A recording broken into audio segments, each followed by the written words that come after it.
সে তাকে কখনো একজন স্বামী হিসেবে স্বীকৃতি না পায়।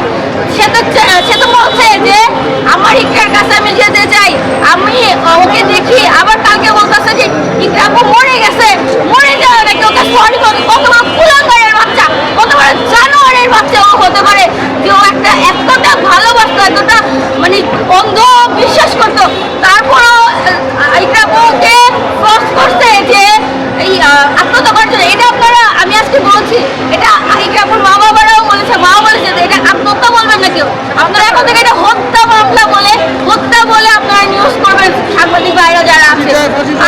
আর এটাই ফাঁসি না, ও তো ফাঁসি দিলে একবারে মরে যাবে, আর ওর ফাঁসি হবেও না, এটা আমি জানি ভালো মতো।